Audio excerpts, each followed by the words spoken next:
What's up, my folks? I hope all of y'all are doing great this evening. Okay, guys. I know I said I was going to try to do this over the weekend, but I forgot it was the first week of South Carolina hunting season, and they have a big place up there to hunt. Like I told you guys, all the old guys that match dogs are now catching hogs. That's all we're doing now. So, anyway, I want to give you guys a chance to hear some of the core from some of the core in the area at the time, in my area, in the game. And this here is Cochran's Misty. This was the dame of Emmett. This is going to be a dog that we're talking with the foundation of a lot of the dogs we're going to talk about tonight. So we're going to give Speed Bump a call, and hopefully this goes well. You know that I'm not really an expert at this. And we got Rusty in here in the pen recouping, so he's going to probably cry baby. See what we can get.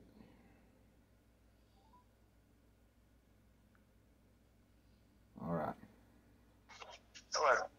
What's happening, Bump? Ain't nothing to it, brother. You doing all right?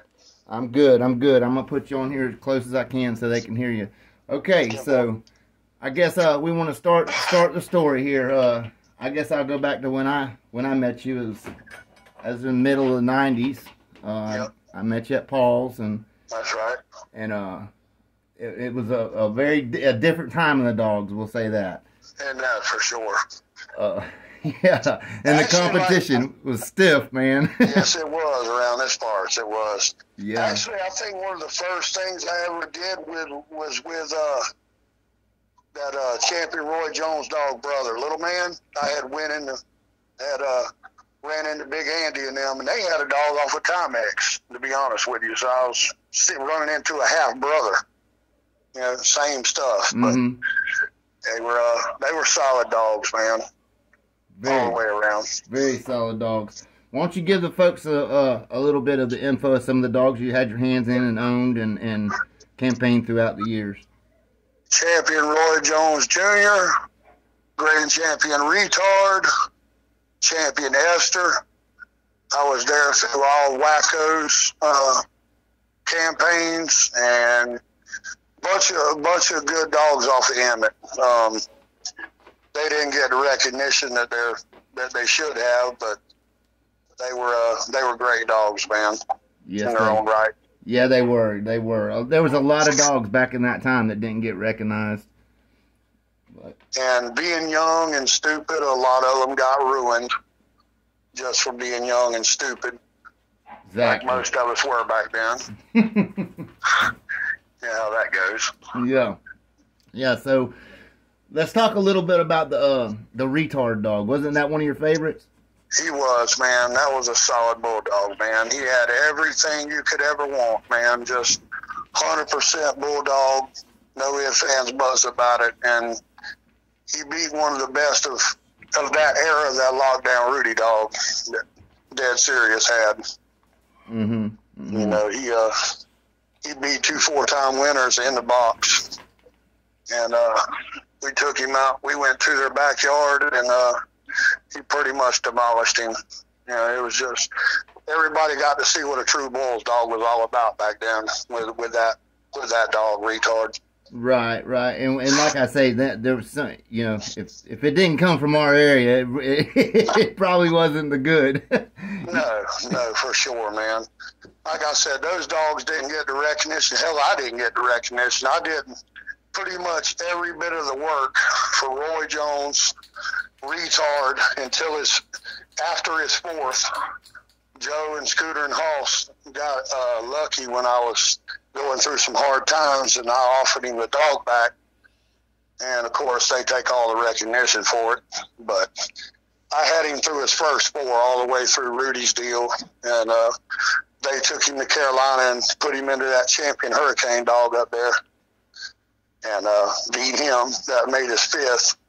You know, we went through a lot of shit with that dog. Scooter and Hoss were dead set on going into that Stand the Man dog that was up north McNasty had. And 3 days late, 2 states over, we about lost him. You know, he had giant lesions come up on his mouth. His throat swole shut. We almost lost a dog with messing with those cats, but he was a sure enough bulldog, man. Did you bring anything back to your yard messing with him? What's that now? Did you bring anything back inside your yard messing with him? No. Okay. No, sir. No, sir. Yeah, I was just wondering, you know, that was a big thing back then. People don't understand how many yards we lost over Babesia. Babesia, when that stuff first came out, man, we lost, oh my God, everything me and Scoats had pretty much, off of Retard to the Sweetie Gold bitch, Emmett to the Sweetie Gold bitch, his Nitro Georgia dog that he had. Mm-hmm. Man, we lost all those to Babesia. And back then, nobody knew what was going on. I lost at the same time. Remember, I lost all my Artie Cherry dogs. Yeah. Yep. Yeah. They just, all of a sudden, they're white gummed and done. Yeah. Just gone in days. Within a matter of days, they were just gone. Yeah, yeah. You know, they almost act as if they had too much dex, didn't they? Almost. It was just crazy how the white gums, what do you call it? Just like an iron deficiency, just completely pale gummed and real anemic overnight. Anemic overnight. Yeah, that was a terrible. That was, you know, that almost. I had about 5 dogs left that didn't get it, that were good dogs, and I was to the point I almost threw my hands up at that time and didn't continue. They wanted like $1,000 for a shot for that stuff back then when it first came around. The vets were telling us they didn't know what it was. Yeah, I remember. We're just losing dogs. Losing them, and they wanted $1,000 to $1,500 to treat them, and you may or may not save him. That's right. Yeah. And it was hell. You know, I really kicked myself in the ass for not keeping more of those dogs around back then. But like I said, I was going through hard times. Scooter Hoss, all them were just wild, crazy, partying all the time, and it just, I don't know how we kept any of those dogs around, to be honest with you. I was doing all the work, everybody else was getting all the glory and fame for it. Right. Well, that's the difference between a dog man and a hustler, isn't it? That's right. But you know what? Back in those days, we were running into our own stuff. You know, Bulls dogs, seeing more Bulls dogs, and I hated that. Uh-huh. Mm-hmm. You know, like when we took Roy Jones out for his fucking grand championship. That was into a dog off of Black Poison that boot camp had. Right. That champion little son dog, and it went 145. Roy was dead game. Scooter sold him right there. I never even got a chance to get. I had him for 5, and then they just sell him out from underneath me. Right. Never got a chance to get my hands on him. I did breed him a couple times while I had him, and I bred Retard while I had him. But for the most part, all those dogs were lost to Babesia, except for the Honky Tonk boys ended up getting that Boot Stomper dog, which is off of Retard to Sweetie Gold to a bitch off of Wacko. That was the only one that's left around that I know of. And that dog's still around. That blood's still here producing, isn't it? Yes, he is, and he's towing some fine dogs, man. Mm-hmm.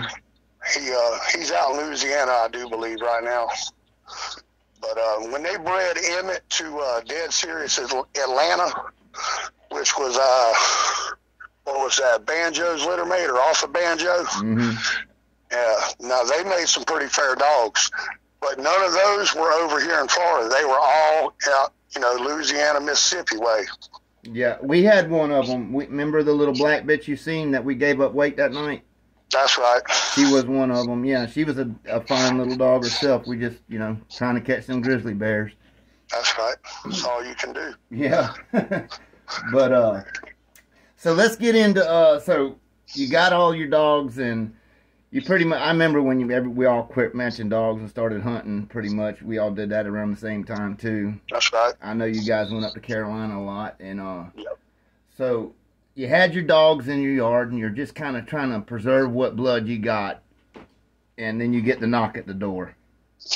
Yeah, they showed up, some more of that internet stuff, and came in and said that I couldn't have dogs tethered, and in Florida, especially Duval County, cannot have a dog tethered on a chain whatsoever. They tried to charge me with animal cruelty for having dogs on chains. Mm-hmm. So they pretty much, and at the time when they did this, I was going through a bunch of bullshit, me and George both, and it was going to cost thousands and thousands of dollars to fight that shit just to get our dogs back. Nothing was wrong with them. Nothing was ever said about anything, just them being on chains. And the internet on top of that was, people talking about this and talking about that. They had a bunch of paperwork and saying this and that we had this, and just talking about dogs being matched more or less, and openly talking about dogs, recent dogs that were matched, trying to put titles on dogs. Yep, and they took everything we had. Everything we had. As far as I'm concerned, man. Within 3 weeks, they were gone. They had put them down. Mm-hmm. Yeah, they put them down. And as far as I'm concerned, that pretty much wiped out the Boyle's blood for me as a whole. Yep.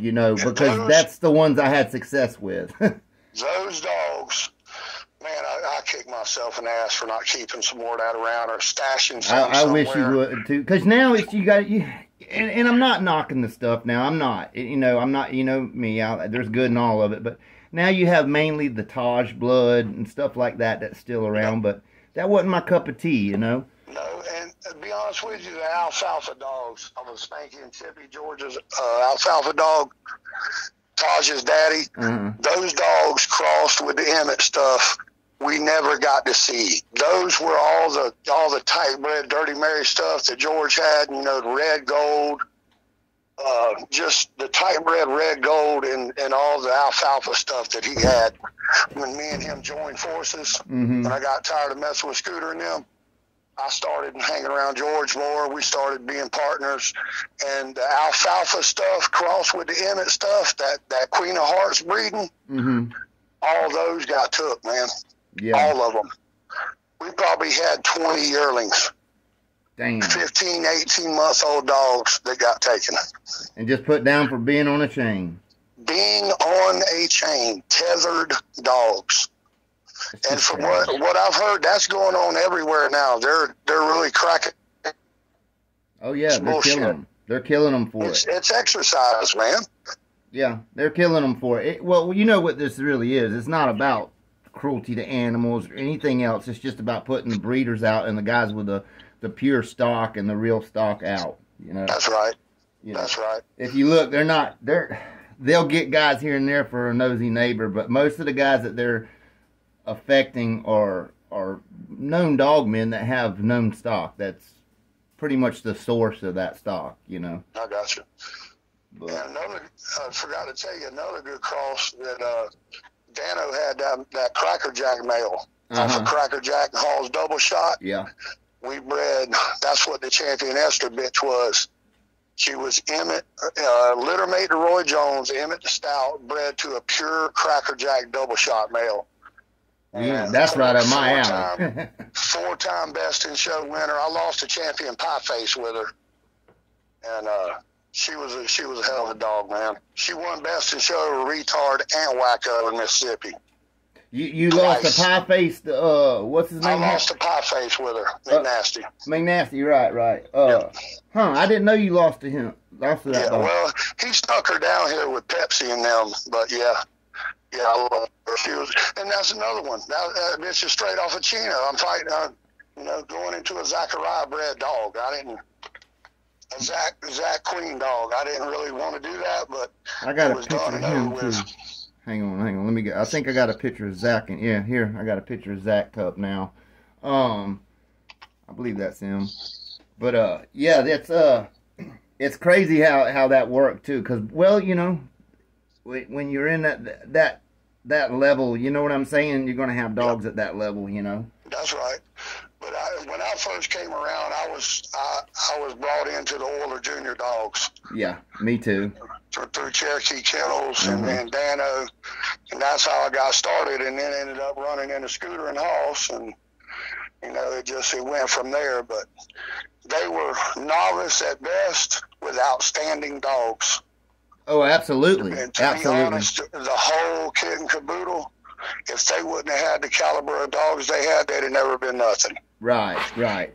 Well, you know, when you met me, like, I was trying to go into the old timers at that time, and that's right. And you know, like the first night you met, I was on Frank Cartwright, and I must add, we smoked his ass that night. But you know, them guys were on a different level than even they had dogs of that quality, but they also could put a different edge on them. Whereas you had guys, like I try to tell people, as a team, like you were part of that team, and without you, they wouldn't have went as far with those dogs. You don't understand what I'm saying? I think about all those nights I spent on the beach with Roy and Retard down there walking 15 and 20 miles a night on that beach. Right. And it paid off. Right. But you were the only one doing that. They showed up on a Friday and hang out and party, and you know what I mean, till Saturday morning. It was one of those kind of deals. They come watch me working, shit like that. But yeah, you know, I give a lot of my luck and positive doings, Hardcore Mike and some of those old timers that kind of showed me the ropes and shit. Mm-hmm. Those dudes were irreplaceable and still are. Those dudes have been around a long time, had a long record of winning. Man, I got to ask you, this will be the first time I ask you. Do you remember that big red catch weight dog y'all had, that Maloney dog? Yes, sir. Blitz. Kingsley's Blitz. Did you work that dog? I did the first time. Kingsley worked him his next two. You know, y'all beat old Pet. He was too damn big for me. Yeah, he was. That was one of the biggest catch weight dogs I've seen. He was 65.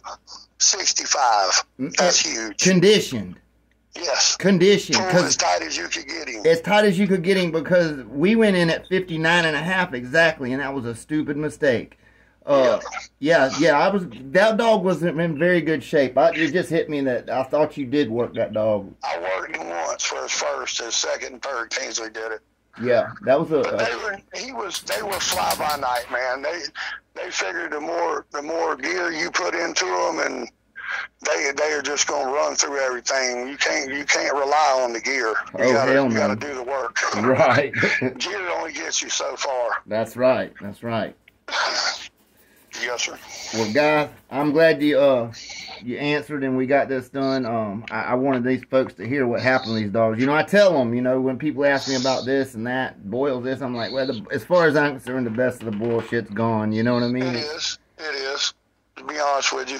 And Ronald's old now. George isn't messing around no more. So I got a few of the old ones, some of the stuff from back in the day, but it's pretty much all gone, man. Yeah, it's been coffee table bred for the last fucking 20 years, you know what I mean? It's been watered down, you mean? Yeah, it's just strictly for paperwork, pretty papers. That's it. Look at these papers.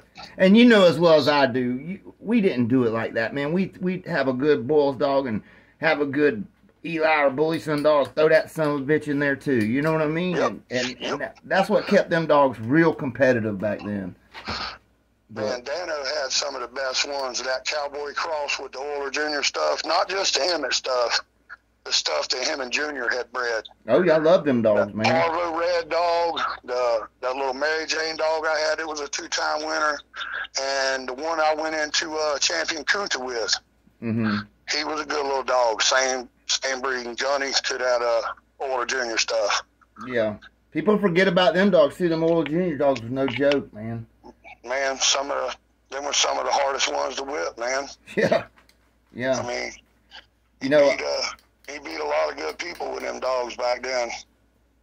Yeah, I mean, you remember when Mike Holland? Oh, yeah. Yeah. Pretty good.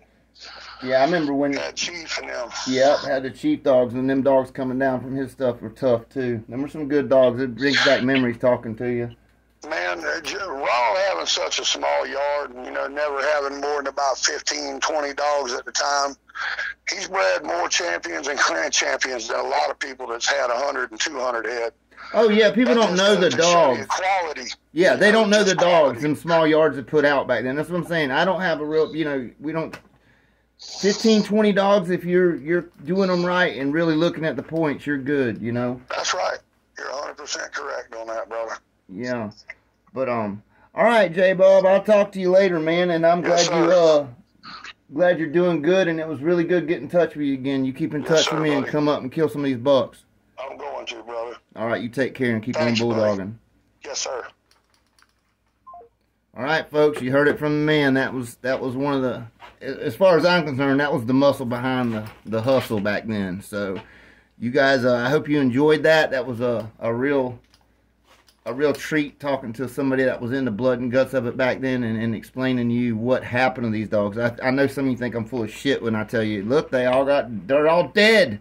But yeah, they're really all dead, guys. Very, very few made it through the other end. That's what I'm trying to get at, guys.